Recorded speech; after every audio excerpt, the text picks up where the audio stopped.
designer for many years and has experience in the fintech industry, retail, and online education.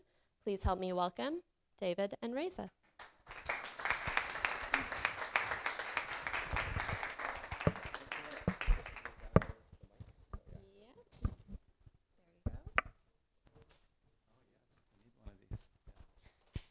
Check, check. Yes. Hello. Hello. Bright faces. Smart looking.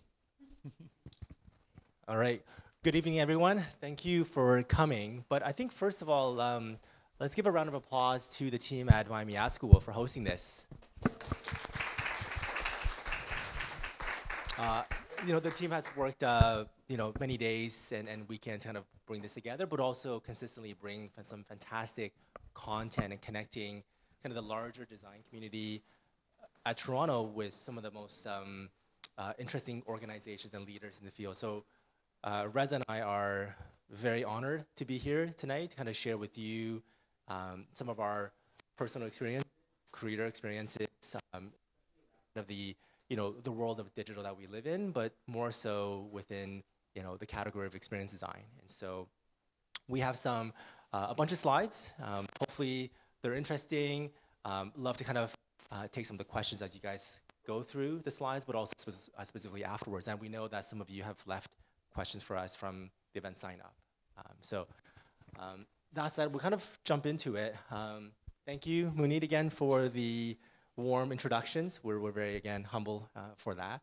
So again, my name is David Han. I'm the Director of Experience Design at Publicis. And as an organization, we help a lot of brands from small to large, as well as nonprofit, to really kind of evolve sort of their messaging and brand and connect in more authentic ways to this kind of modern consumer, which we kind of most of it is us here. And so it's always a changing landscape.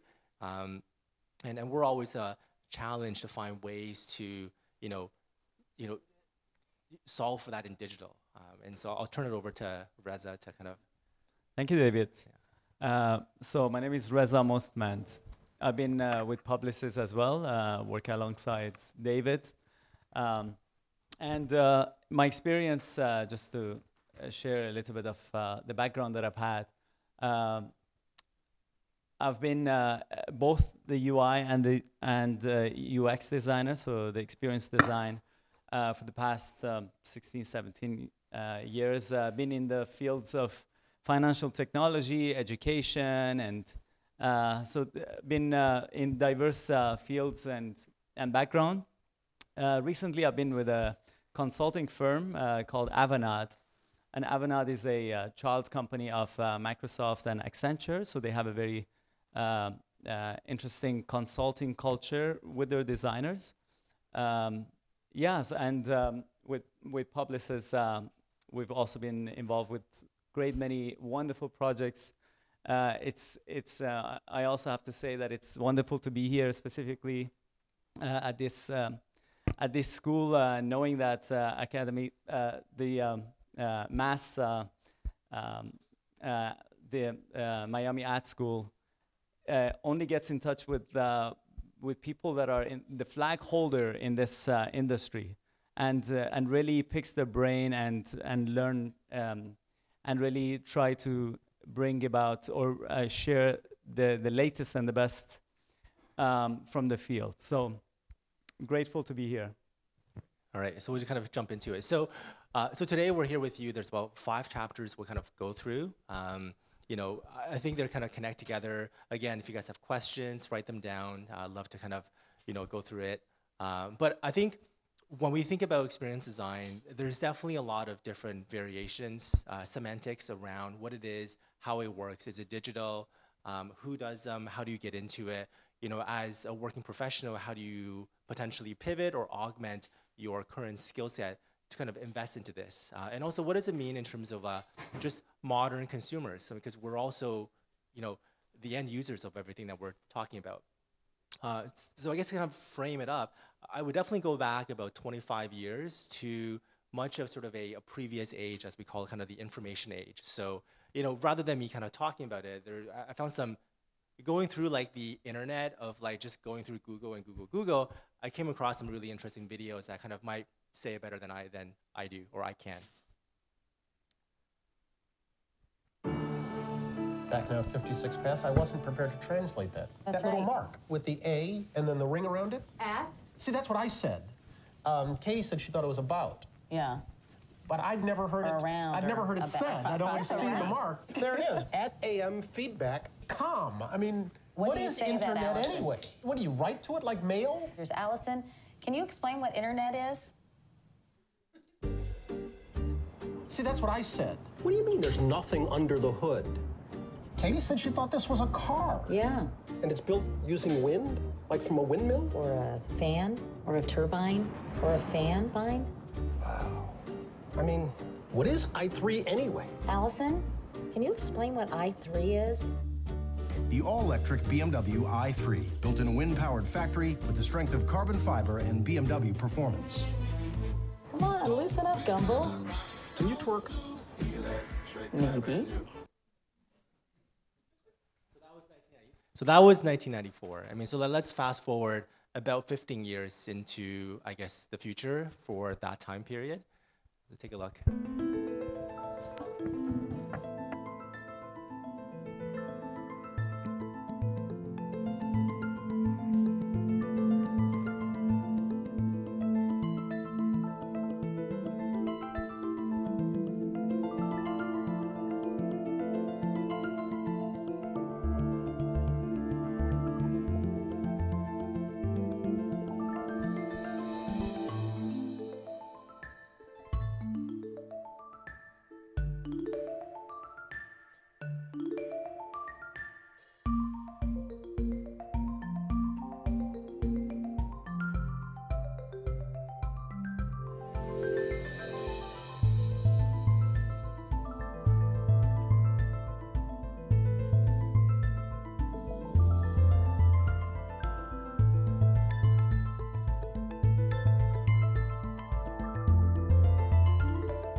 I think that's interesting to think about this video in contrast of the previous video, knowing that years have passed. But isn't that interesting that the way that they see the future is everything on the screen?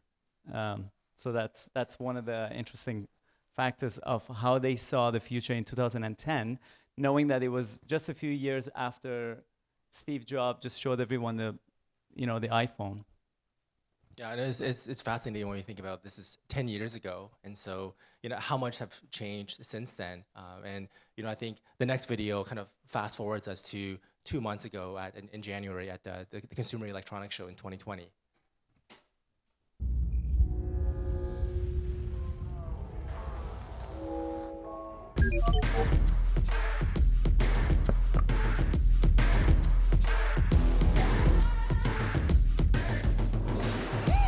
Look on the bright side, I'm taking it high.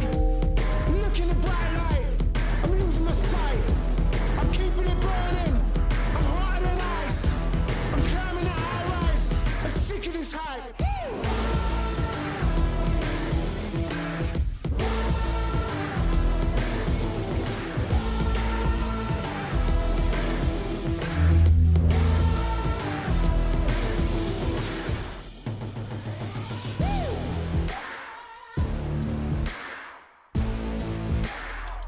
I'm bringing the heat and I can't stop.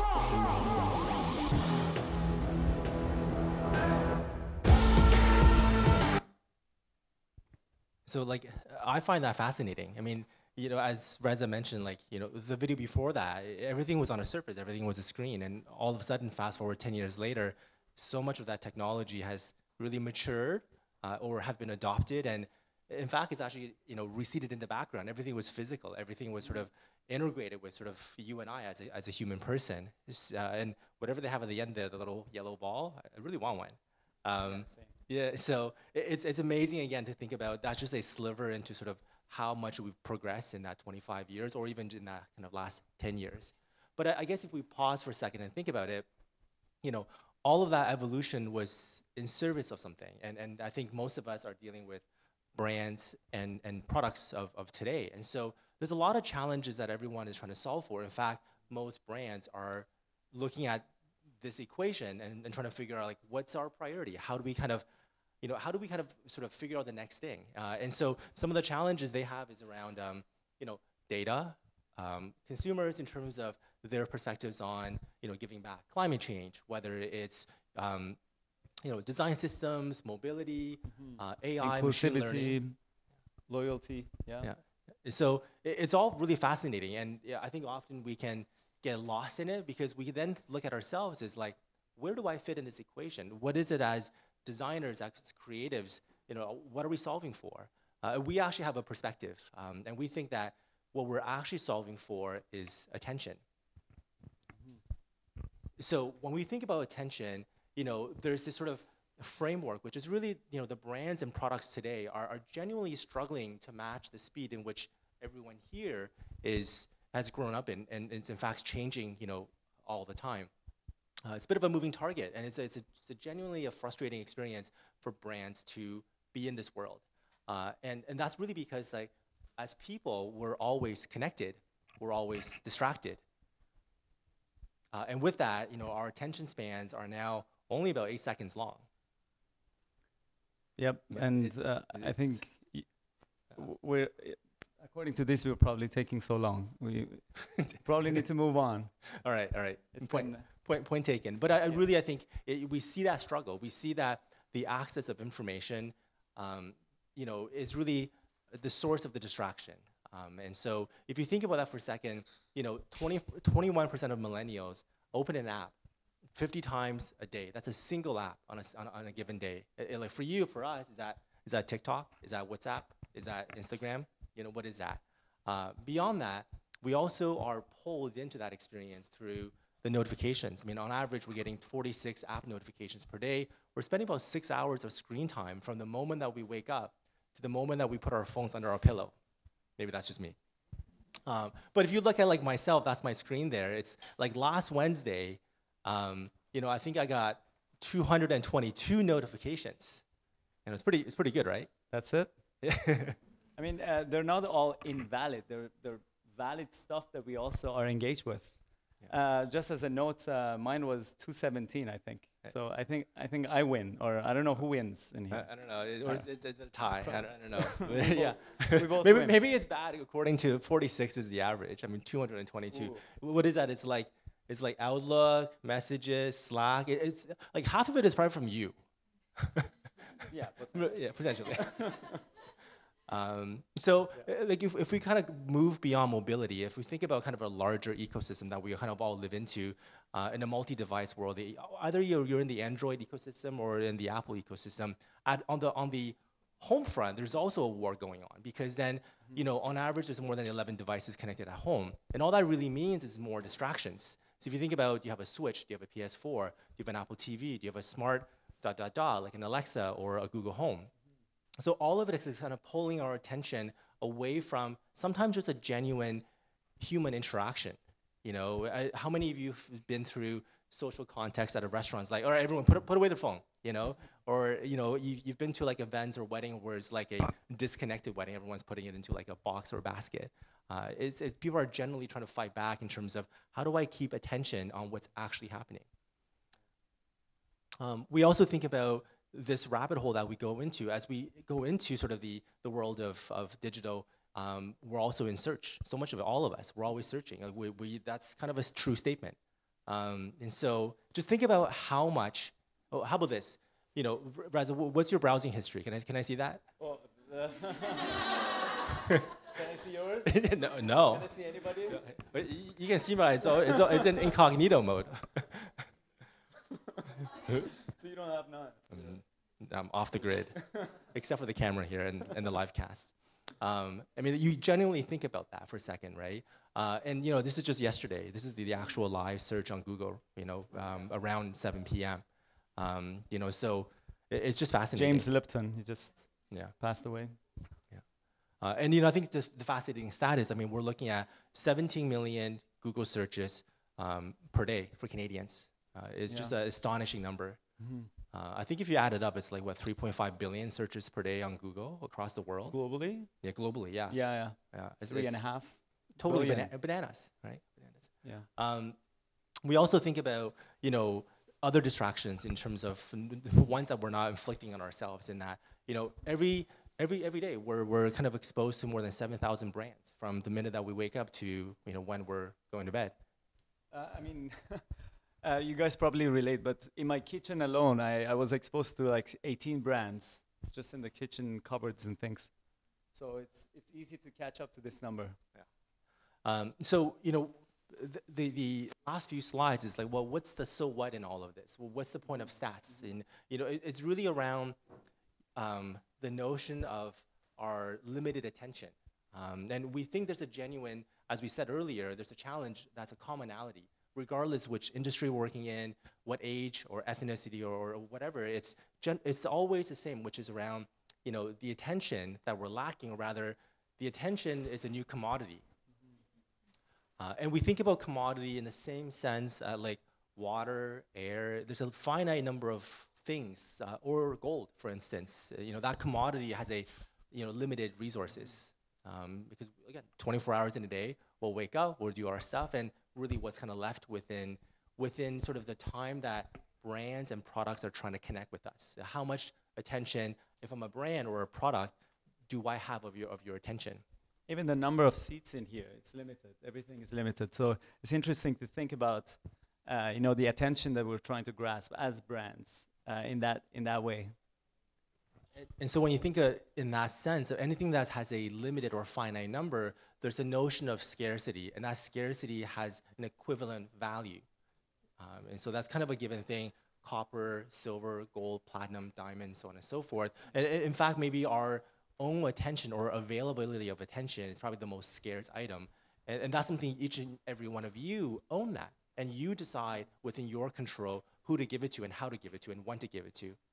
And so again, as a product, if I'm a product and Reza is a brand, how do I get a sliver of your attention?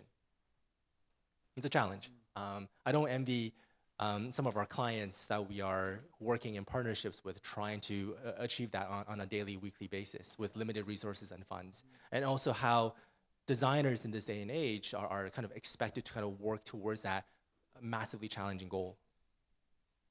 And so when you think about, again, the brands, coming back to a commonality, is that, if I'm trying to have a dialogue and some relationship with you, while competing with other brands, and as Reza mentioned, there was like 18 brands within his kitchen, his pantry, having breakfast. How do I ensure my currency has more value, in that I can use my currency in exchange for some of your attention? And that's genuinely a lot of where CMOs are saying, like, how do I do that? When as a consumer nowadays are exposed to so much distractions.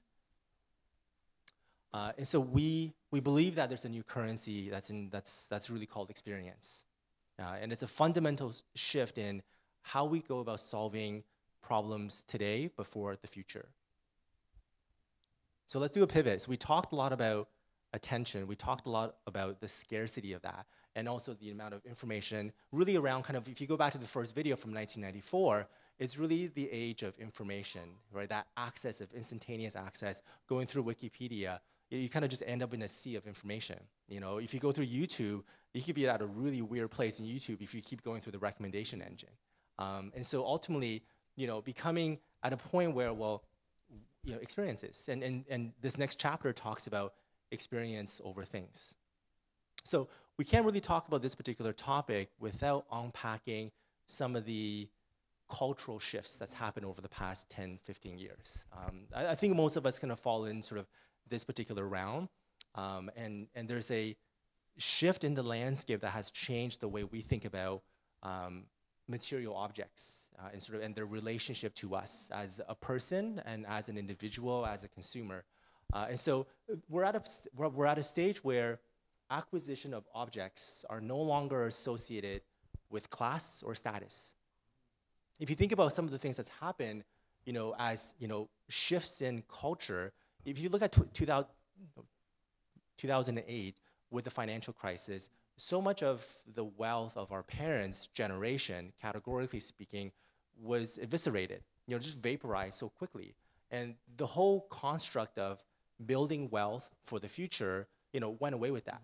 And a lot of us were left thinking about, what are we doing in just accumulating objects of desire over the course of 20 years when it kind of all disappears, when I actually want to spend time in retirement to experience things, I no longer have it. Right. So it definitely it was an eye-opener for a generation of people. And it allows people to actually rethink their values, because the value of saving gave way to the value of living today as opposed to. Yeah, it's seizing the moment, and you have so much of millennials and Gen Zs, for that matter, spending far more on experiences over products. And I think Munir mentioned a few of those things, the vehicle companies that have no actual material vehicles, going to places that doesn't actually have a place that's sort of a brand that's a hotel, right? It's really a way of gaining access to an experience. So there's some far smarter people than kind of the two of us sitting up here. But when you think about, this is John Maeda, massively smart, talented individual. He's the Chief Experience Officer at Publicis Sapient, and he often talks about we're at a point of inflection from a technological perspective, from a cultural perspective, in that, when technology has matured to a certain point, what becomes to the foreground is really around not design, but design in service of experiences. And he genuinely believes that we're at that point in terms of the sort of a cultural change, a cultural shift. And you see that from the shift from a screen-based, surface-based experience from the second video into, technology maturing and essentially fading away, and really kind of that human experience comes to the foreground. A few other examples to kind of like ground us. I think hopefully some of us know about sort of some of these sort of trends or fads. We definitely know in the past couple of years, festivals massively on the trend, and you see the Burning Man going from an artistic movement into a commercial movement. For better or worse, it's giving access, but is that retaining sort of the right experience? You've got festivals like Ultra and Coachella. You've got kind of the overhyped Fire Festival and sort of the fallout of that, or rather the one Instagram picture that kind of like brought the whole thing down. It's fantastic in terms of people buying into experiences, right? A different example, I think Munir again gave that earlier. Like if you think about kind of disruptions that has changed sort of the cultural landscape, you look at Etsy as a community platform, a creative platform in which you connect with individuals, creators, into their brand in a much more authentic way. You think about kind of the notion of anti-establishment, right? In the fallout of the financial crisis is like, I want to connect with less of a corporate entity, but as an individual. The different facets of that, the gig economy, the sharing economy, these are all fantastic examples. We also see that massive shift in terms of new cultural movements of esports. This is an example of League of Legends, massive thing, right? I mean, the Olympic Committee is considering esports as, within part of the actual competition. But it's kind of weird and meta when you think about this picture. I love this picture because it's like really wide and fisheye, but you've got a physical location of people in tribes attending a place, watching tribes of people battling each other out in a physical environment, but online with other remote tribes watching them. It's like, where are we? Gladiator of our time, basically. Yeah, totally. Yeah. And it's a question of identity here as well. Tribal identity, personal identity, me defining with a specific experience or specific group of people that relate to that same experience. So, it appeals for that reason as well. Yeah. In similar ways, I mean, you've got the creator platform that's prevalent on YouTube or on Twitch. So, you've got some fantastic individual celebrities that, you may identify with in terms of your own values, or you see these individuals as a platform to connect with other like-minded people, the tribes that might form relationships or shared values with. Again, for what purpose? It's really around genuine personal experiences. So again, coming back to it, how do brands really play here? How can brands, in an authentic way, connect with audiences on this particular platform? These are all things that are, people are looking to solve for from an experience perspective. Again, I think most of us are on Instagram. I think we talked about the Instagram, the hashtags and follows. And so, like, you look at the recent, like, Instagram filters, the predictor app.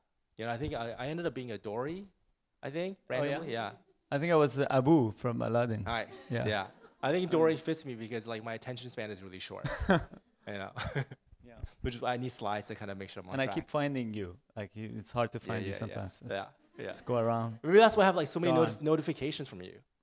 Oh, yes. Yeah.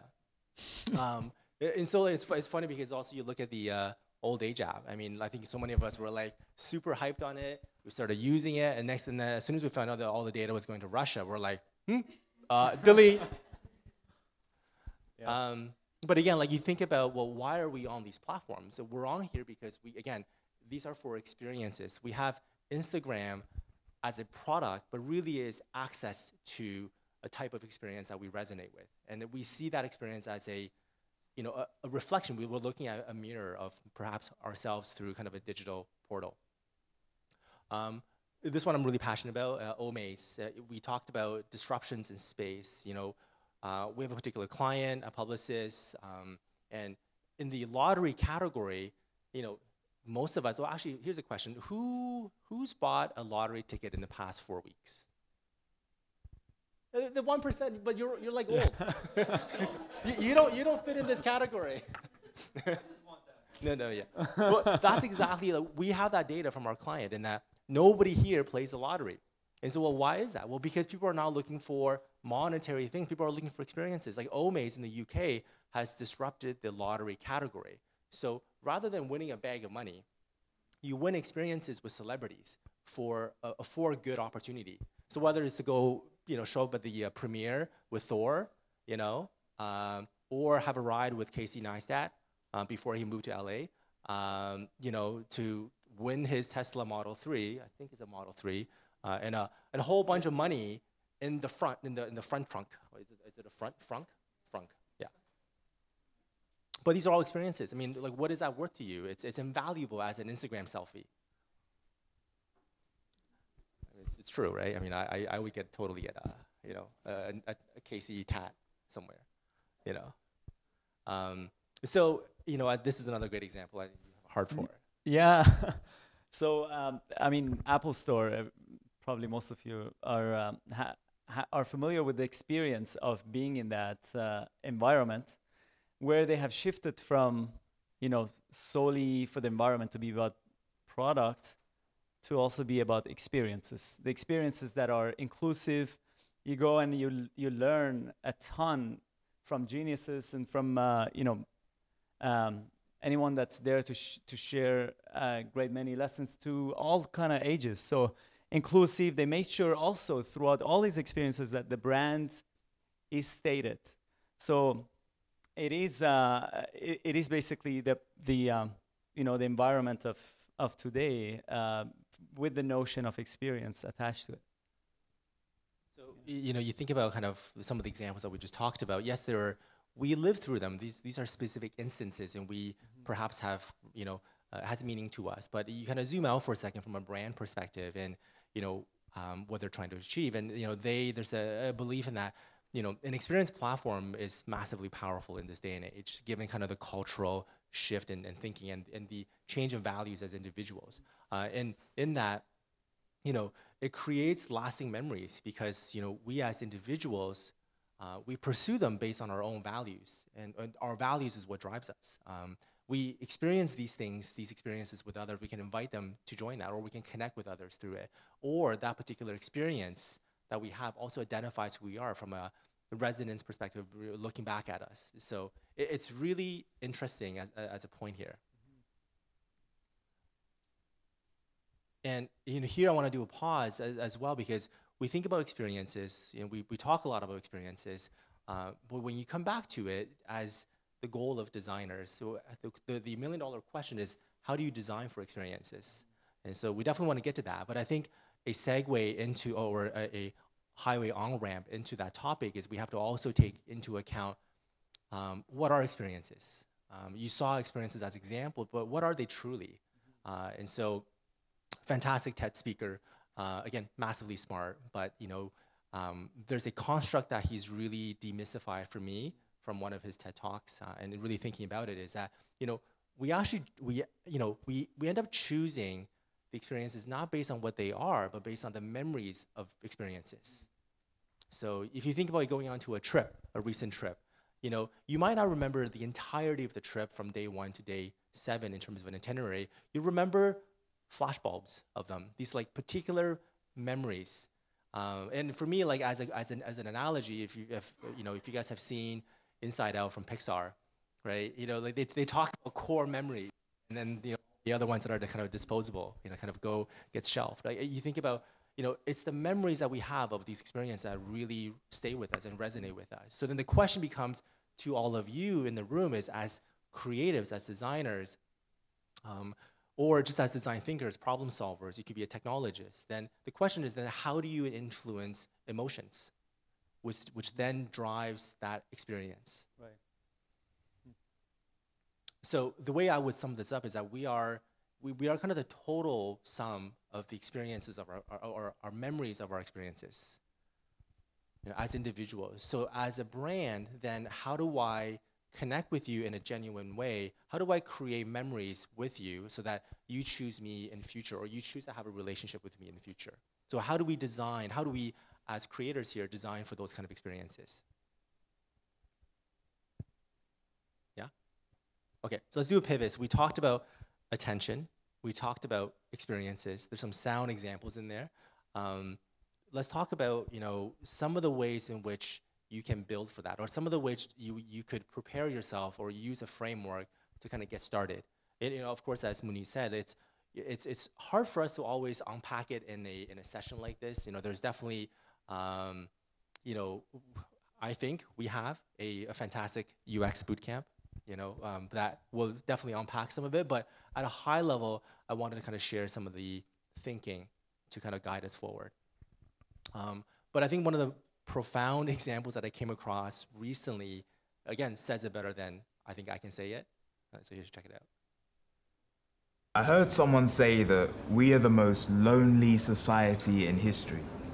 Immediately I scoffed, looked at my 4-inch movie screen, thought, if I picked you up right now, I could talk to a face that it would take me years to walk to. I thought, with a few taps on this LCD screen, I could have a car outside ready to drive me anywhere. How can you be lonely when everything can be done with a tap or a swipe? I guess just because you can, it doesn't mean you do. Often, the more you can, the less you're inclined to do. It's a funny kind of ruse. Have you ever been meaning to call somebody but never actually do? Imagine there were no phones, no Facebook, no such thing as online. You'd probably find the time to meet up for a cuppa and a schmooze. Strange that. I like my internet connectivity, but it shouldn't block my interconnectivity, so I try and combine the two. I'll send a message via WhatsApp, tell a friend, put the kettle on, bruv. I'm coming round to see ya for a knees up and a brew.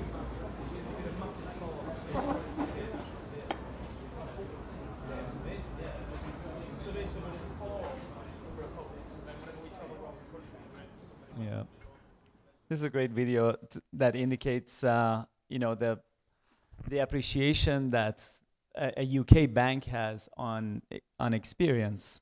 Usually when I think about the banks that I deal with, the best that they do is, connecting me with technologies like app versus website, or versus, seeing somebody in store. But to be able to touch on some of the values that human interactions merits from a bank which is an interesting, yeah. It's so novel to kind of see this kind of disruption in messaging. You know, it's one of the most successful UK, you know, banks that really trying to differentiate themselves in terms of getting your attention. You know, to talk about, yes, there's digital convenience, but convenience doesn't replace experiences. And you know, as a brand, the value and relationship that we have with you is in fact in a physical location where there's a human person to kind of interact with. So it's a bold messaging that really recognizes sort of the shift in, it's like, it was all digital and it was like apps and dashboards and whatnot and all these kind of things and chatbots. And then, you know, to kind of do that monumental shift, you know, or the risk to do that shift and pivot in talking about, you know, relationships. There's also someone really good that we know that talks about experiences and relationships. And you know, I think this video connects nicely to this quote that I think, or sentiment, I think that most of us know about. And I think most of us live through the result of that, in that, you know, there's a well-crafted, seamless, for the most part, ecosystem that really focuses on kind of the end user or consumer experiences. And again, this is obviously many years back. So when we think about kind of that lapse in time in a statement or a belief into a place in future where other brands are recognizing that and are acting on that. And so it really kind of spells out the need to create highly relevant, highly meaningful experiences. And again, coming back to the age of experience. And so, you know, we know that it's really important to think about, you know, building experiences. You know, like we all agree with that. And we think about, well, what are some of the starting points, right? Like there is a belief that I want to kind of share with everyone here, or rather a belief that we like to share with everyone here, is that, you know, to get started in this sort of new venture of thinking about experiences, designing for experiences, you know, there is a starting point, there's an intersection that we all have to believe in. And this intersection is quite agnostic of roles and jobs and titles, is really kind of a common belief, a common mantra. And so the very first one starts with the belief in people. So really thinking about, do people want this, right? And there is a lot of methodologies that we can lean into to really uncover or unpack. You know, is this something that people genuinely want as a experience or as a interaction or an outcome of an emotion? The second part is around data. So thinking about the viability of this, like, you know, does it make sense? Like from a business perspective, if it's a business or a brand, they'll have tons of data. They'll have customer data, transactional data, customer data, third-party data. If it's going to be a political party, they'll also have data in terms of regional data, voting data, preferences, psychographics. There's going to be data no matter where we are. If it's a nonprofit organization, they'll also have similar data sets. So from a business perspective, it's like, do people want this? And does this actually make sense for us as an individual? You know, slightly controversial things to say, but also to unpack as an important thing around marketing and branding. And so the notion of data is super critical in this day and age because, you know, from a brand perspective, if you're a head of marketing or head of a product team or you're a CMO, you're thinking about budget and revenue. And so the CMOs of the world, categorically speaking, are saying, how do I spend less to reach the people with the right message for their attention? And so you think about the notion of addressability. How can I address the right people? Like I can spend a lot of money as promoted ads on Facebook or on Instagram, but if I'm saying it to the wrong person, it's completely useless. So the notion of data in the way that we can address different sets of data, which are really people and markets, is so relevant in this day and age. So we have to prove it out in somewhere that there's an actual problem that we need to solve, and that we can actually see the data behind that problem. That third bubble coming up is around technology, which is really around, you know, can we really do it? So it's around feasibility. So all three things are critical to each other. Do people want it? Does it make sense for the brand, for the organization, so on and so forth? And can we really do it? And that's often where the MVP thinking comes in, the minimum viable product. So how fast can we go to market? And often speed, you know, we are diluted in speed because the speed might matter, but again, if we're addressing the wrong people, then again, it's again not as relevant. So then we think about different roles at play in terms of working, you know, taking these three things and activating on it, right? And so the notion of experience design comes into place. And we talk a lot about the differences here. You know, what are experience designers? Who are experience designers? How do they work? And so there's definitely a thinking here in that, you know, these are the kind of people, they're really passionate about building end-to-end experiences, end-to-end journeys. And they definitely cross between different mediums, because as consumers, we don't think about a brand or a product only living in a digital space or a physical space. If you think about the second largest decision, if you were to ever make that decision in terms of ownership of a vehicle, it takes about 63 days to go from wanting to buy a vehicle to then walking out with a set of keys. I mean, that's data truth from Google. Google have data mined the journey from the time that you do a Google search, looking elsewhere across the net, to actually then looking up a dealership address information, to then posting on something where you have a set of keys. That's a 63-day process. So then the question is then, how do you design a journey that accounts for the ins and outs of you going onto review sites, on brand sites, checking out comparisons, calculators? How do you create that journey across 63 days so that ultimately we influence that attention and that buying decision? So often experience designers work exceedingly well in this kind of category of weaving through large sets of journeys, which there are a lot of different touch points. It might be an app, it might be an Apple Watch, it might be in-store, it might be offline. We also have some fantastic thinkers that are UX, UI designers who really tackle at a point of engagement, whether that's an app or a kiosk. They really look at kind of building meaningful and high performance interactions, right? They think about what is that interaction in terms of digital that someone has to use. It could be a site, it could be an Apple Watch interface, it could be a Fitbit app, but they kind of are complementary to each other. You think a lot about, again, designing journey, designing longer term experiences versus, think about a road trip. You would definitely along Google, do a Google map of A to B, it gives you a route.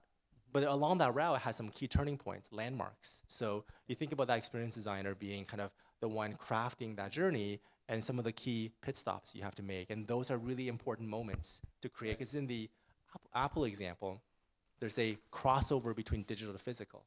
The good thing about the experience is also that, in addition to what you've said, is that you could always expand the experience. So Google Map was already a great experience for us to be able to, just see visually the place that before we even visited, and then expanding that into then what should happen between the journey, because usually when we're being guided to the next destination, usually the experience in the middle of that journey is very limited. So the experience could then through the thinking of the designers could be expanded from even before the active part has started, even at the inactive portion. So again, this might be kind of drawing a bunch of diagram might not really help. So we have some, hopefully some of the examples to bring it down to the ground level. Here's one that we kind of, most of us know on Airbnb.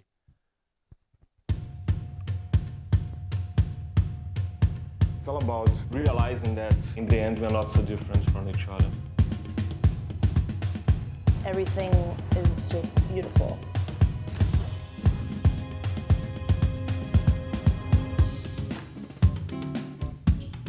The main thing I love about hosting is the magic of traveling. Homes, experiences, and places together, all in one place. So I think, yeah, what's the next one? This is a Super Bowl commercial. It's a very daring move from Airbnb. The CEO was debating whether they should actually air this, but out of many, consultation and thinking, they're like, yes, let's do it, even though it's opposing one of the, very heavy regulations of the states.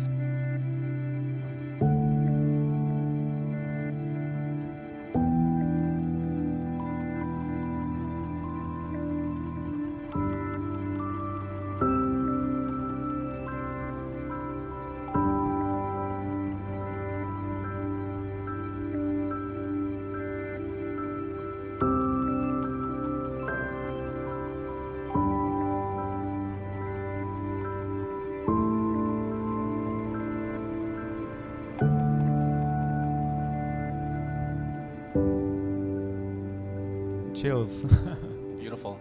Yeah, the emotion that you were talking about comes out of this experience of a a commercial. But yeah, Airbnb is one of those great examples of brands that have really built the experience, and the experience is very all-encompassing. So going from their mission statement, that is, to help create a world where you can belong anywhere and where people can live in a place instead of just traveling to it. So that is their statement. But then there's been, challenges of this mission. And then they were challenged whether to basically fight that mission or just be passive, and then they did it. So I'm very proud of their Super Bowl commercial. In here, we'll see an array of the different areas that Airbnb covers. So in here, we see the great many products that they have, the 3 products that they offer. At the bottom, they offer great design to the community of designers for the online community. Here we have the subscription-based magazine for a physical world, right? And in here we have a gesture of care that we have coming out of Airbnb, offering places, basically encouraging their hosts to offer places for Syrian refugees or for Australian citizens that have lost their homes. As well as basically a great community that they have built, where learning and experiences can be shared. So you see that the experience is well beyond just the application of Airbnb into the different arenas, much like the arenas in the world that they stand for. That we could just go anywhere and live anywhere, literally, but also the arenas of online and offline, which is interesting. Yeah, it's fantastic to see kind of the diversity, because most of us probably have only interacted with Airbnb at the stay level. I'm a traveler, I'm gonna stay at a place, but as Reza mentioned, there's so much online, offline interactions, the end users of hosts, the host experience to the traveler experience, the powerful open arms into creating a platform in which hosts can open up their space for free to those of us that's in need. So when you think about all that, then where does the role of designers fit in? How do you design for all of these things so that they're somewhat related and connected? Because they're quite disparate. In fact, might be hard to see, but these are actually different sites. There's Airbnb Design, Airbnb Magazine, and Open Homes. So how do you, as a brand with a mission, build an ecosystem that is connected to all of that? And so we think about that as a construct here, and this applies to so many brands that we kind of touched on. The notion of this orchestrated journey. So how do you take disparate sites and experiences, both online and offline, and connect them together in service of people, in that at each point of that journey, a particular pit stop, there's a fantastic experience in a singular sense, but collectively, there's an orchestration between different channels and different areas of the online journey. And of course, it's got to be fueled by data, but also as a rallying point that it's got to be driving out some measurable outcomes for the business. So that business often, again, talks about the notion of that you belong anywhere. So how do you pay off the brand promise? Because I know often we're like worried about, the font choices, the kerning, the leading, the widows that's happening, the mobile best practice, the as mega important menus. as they are. Yeah. Sure, yeah, and I think it's then stepping back at times and thinking about how does that really ladder up to the brand that we're trying to solve for, and what does that mean for the consumer? So I guess to paint that a little clearer, what you just saw in terms of different sites, as Reza pointed out, there are core products for Airbnb. Then you've got content experiences, which are all kind of separate things to do in terms of a content platform that inspires you to travel. So a reason to travel, to the magazine, to at Airbnb as a blog, kind of a cultural blog about who they are, newsroom, social, support services for the host community. There's over 1 million members in that community as hosts. And so getting help from each other, getting tips from each other, as consumers or as travelers, the destinations of Airbnb support centers. So when you think about kind of a larger ecosystem of connecting, if you are doing a stay, adding on an experience, you're a traveler, you might have the Apple Watch, you want to get some things to do to be inspired for that duration, but you also might need help along the way. And there's also kind of the online, offline journey in terms of app notifications a day before arrival, getting there, leaving, being concerned. There's just literally so many touch points that is involved in a particular experience or the design of that experience. And again, at each touch point, it's massively important, as Reza said, like, the choice of identity, the UI system, the responsive framework, all of that has to be carefully thought out, from copy lines to choice of imagery, to accessibility, to the performance of the actual system and exchanging data to other services. So it just has to work beautifully well, but also as a whole, work extremely purposeful. So when we think about kind of some of the notions of experience design and user experience, semantics aside, they both leverage the same methodology, and they're both massively obsessed with people or with users, and they leverage the user-centered design methodology. Looking ahead for a second, so we talked about 1994, 2010, and 2020. We've seen a lot of rise and falls of technology. A lot of things have matured, and we take that for granted. But also that example of like, there's the A with the circle. Is it about? What is that? And so just the notion of like, we have to ground ourselves as a new generation of designers, think about what are the fundamentals that I should know that prepares me today to create that ideal experience for the future. So, kind of looking ahead a little bit, I think there's some really cool examples that you have. Yeah, so, sorry, Amazon. 4 years ago, we started to wonder, what would shopping look like if you could walk into a store, grab what you want, and just go? What if we could weave the most advanced machine learning, computer vision, and AI into the very fabric of a store so you never have to wait in line? No lines, no checkouts, no registers. Welcome to Amazon Go. Use the Amazon Go app to enter. Then put away your phone and start shopping.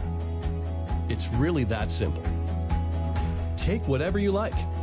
Anything you pick up is automatically added to your virtual cart. If you change your mind about that cupcake, just put it back. Our technology will update your virtual cart automatically. So, how does it work? We used computer vision, deep learning algorithms, and sensor fusion, much like you'd find in self-driving cars. We call it Just Walk Out technology. Once you've got everything you want, you can just go. When you leave, our Just Walk Out technology adds up your virtual cart and charges your Amazon account. Your receipt is sent straight to the app, and you can keep going. Amazon Go. No lines, no checkout. No, seriously.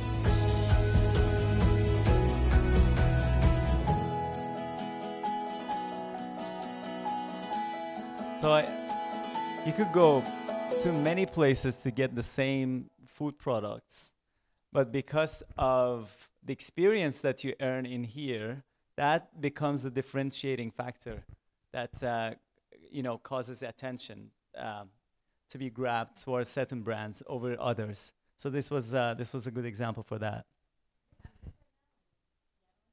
Exactly. So I think it's implemented in Seattle.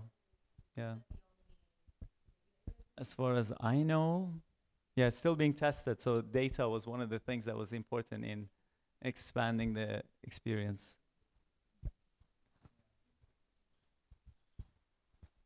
So, I mean, along the line of this self-service experience, we see one of the things when we are looking ahead in the future is this area of self-service and how more and more brands are experimenting with this technology in many different places. so you think about kind of that maturity of technology. I think Amazon is piloting it, trying to figure that out, and of course, as Reza mentioned, like, figuring out kind of the notion in which people want to have convenience and efficiency, and there's certain reasons why this self-service is massively on the rise. So then how do you think about designing a screen-based experience that is also a physical experience? Something that kind of might,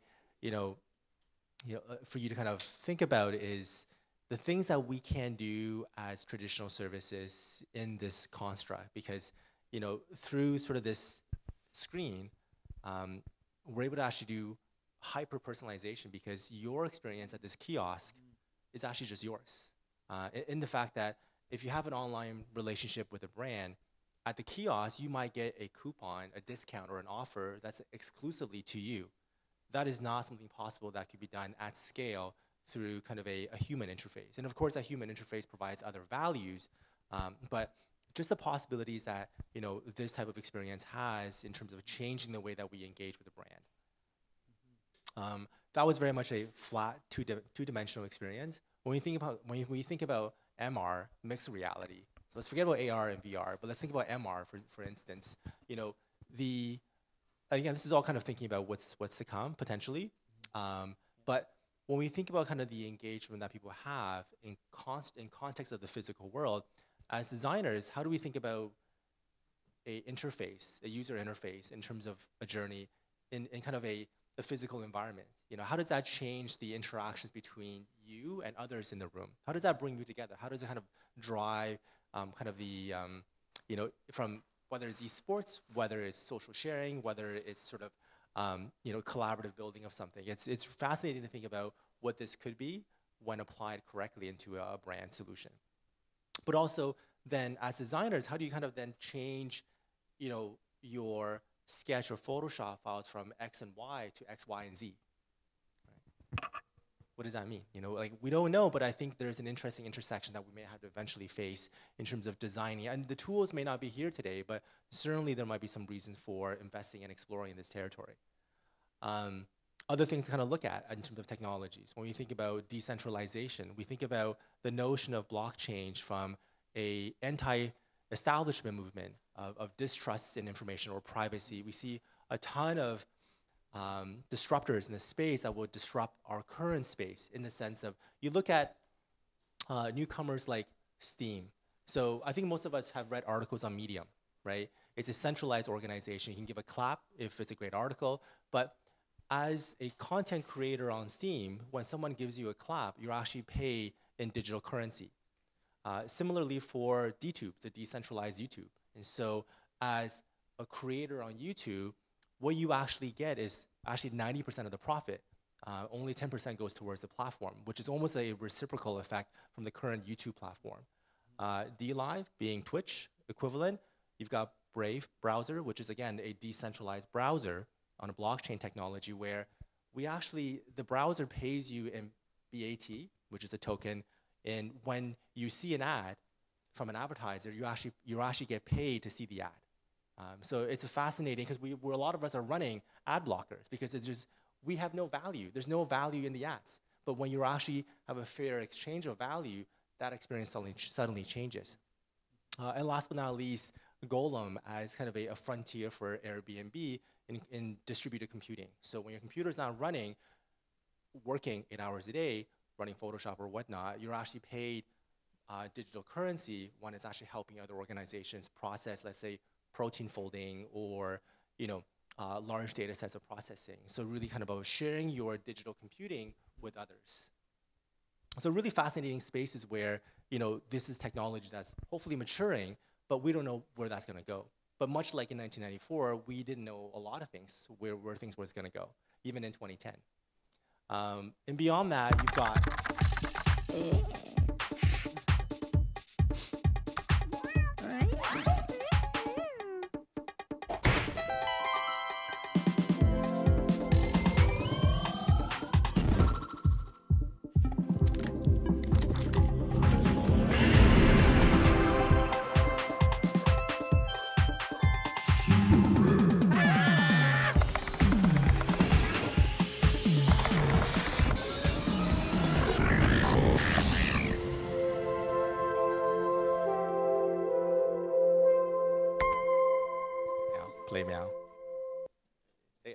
it's a decentralized cryptocurrency game. You know, it's like a digital Tamagotchi collectible. It's fun. But last but not least, like you see kind of these screen-based experiences. You know, coming back to that Samsung example at CES, they also talk about physical forms, things that are disappearing behind the scenes. There's no longer, it's a screenless based experience.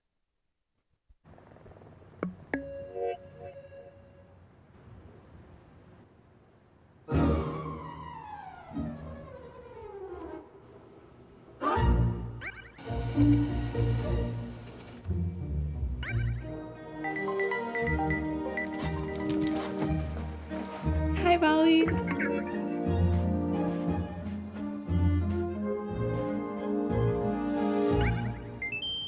Power line with your elbows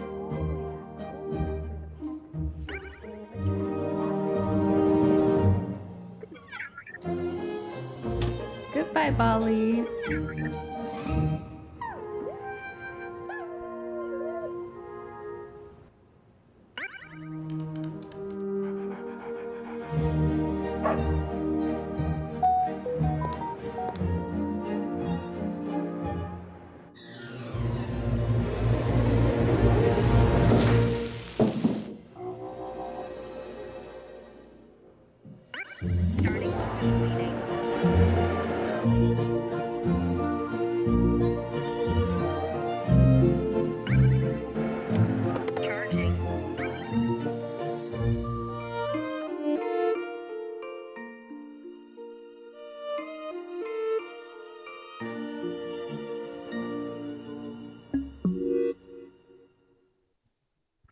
Dog is adorable. So to kind of, I guess, bring it home a little bit, I think we talked about 1994. We fast forward 30 years later. I mean, it's exciting to think about what's to come. You know, and I think that the challenge is, you know, with everything that we just talked about in terms of attention, experiences as a currency, you know, working at that intersection and ways of working, ways to qualify what are kind of those experiences. The real question, turning it back to everyone in the room, is thinking about, you know, knowing the past and with a glimpse into the future, you know, how will you prepare today to build meaningful experiences of tomorrow? And that's really ultimately kind of the ask on your part as kind of a future generation of creatives to think about, you know, what is it that you need to do or should consider doing to kind of further challenge sort of the what we know of design and what design means in terms of servicing tomorrow's experiences.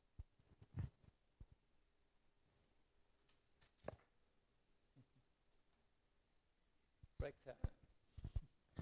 So yeah, so I think, again, I think I'm over time, right? I'm probably, am I?